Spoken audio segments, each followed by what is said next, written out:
अगर तुम 14 से 25 साल के हो, साथ में तुम एक मिडिल क्लास फैमिली से बिलोंग करते हो और तुम सोच रहे हो एक गर्लफ्रेंड बनाने की, तो इस वीडियो को स्किप करना तुम्हारे लाइफ की सबसे बड़ी गलती हो सकती है।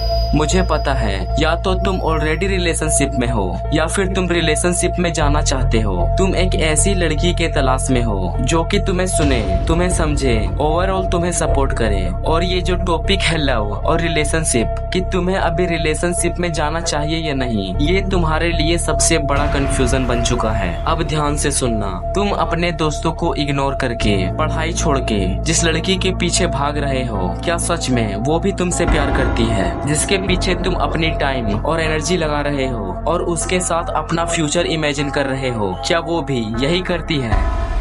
अब सच्चाई सुनो। एक लड़की को तुम्हारे जैसे एवरेज और मिडिल क्लास लड़के से सिर्फ अटेंशन चाहिए होता है, and this is the reality. और जब उसे तुमसे कोई अच्छा, इंटेलिजेंट और हैंडसम लड़का मिल जाता है, तो वही लड़की तुम्हें कम भाव देने लगती है और तुम इसे चाह कर भी नहीं बदल सकते, क्योंकि किसी बेहतर की तलाश करना उनका एक सर्वाइवल मैकेनिज्म होता है। पर सबसे बड़ा सवाल, तुम रिलेशनशिप में जाना ही क्यों चाहते हो? इसका कारण सिर्फ फिजिकल अट्रैक्शन नहीं है। जब तुम किसी लड़की से इमोशनली अटैच होते हो, तो तुम्हारा दिमाग डोपामीन और ऑक्सीटोसिन रिलीज करता है। ये केमिकल्स तुम्हें इल्यूजन देने का काम करते हैं कि तुम फोकस्ड हो, खुश हो, पर रियलिटी में सिर्फ तुम्हारा एनर्जी ड्रेन हो रहा होता है। ये चीज तुम्हें एक वर्चुअल रिलेशनशिप में डाल देती है और तुम रियल लाइफ से धीरे धीरे दूर होने लगते हो। इसलिए तुमने ऐसे केसेस को जरूर सुना होगा जिसमें लोग अपनी जान दे देते हैं, क्योंकि जब किसी इंसान को किसी दूसरे इंसान से बहुत ज्यादा प्यार मिलता है और जब अचानक उसे ये प्यार मिलना बंद हो जाता है, तो उसे जो पहले डोपामीन और ऑक्सीटोसिन मिल रहा था, वो अब उसे मिलना बंद हो जाएगा।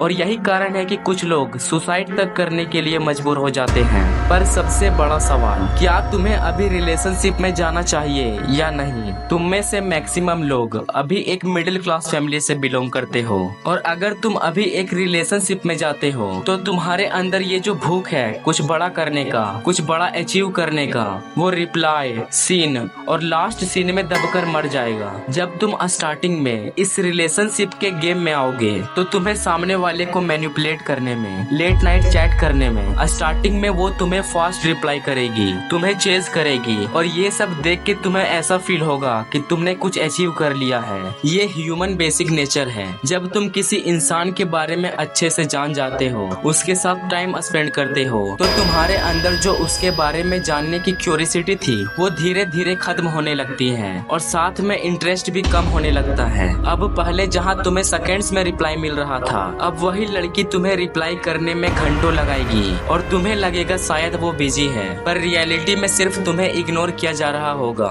मोरल ऑफ दिस वीडियो, अगर तुम अभी एक रिलेशनशिप में जाना चाहते हो, तो तुम्हें कभी भी इस एज में रिलेशनशिप में नहीं जाना चाहिए, स्पेशली अगर तुम 14 से 21 साल के हो। पर हाँ, अगर तुम ऑलरेडी रिलेशनशिप में हो या फिर तुम अब भी जाना चाहते हो, तो तुम्हें रिलेशनशिप में सिर्फ एक्सपीरियंस लेने के लिए जाना चाहिए, ना कि फ्यूचर पार्टनर ढूंढने के लिए, क्योंकि relationship is just a part of your life, और जो लोग इसे अपना लाइफ समझते हैं, उन्हें बस बर्बादी मिलती है।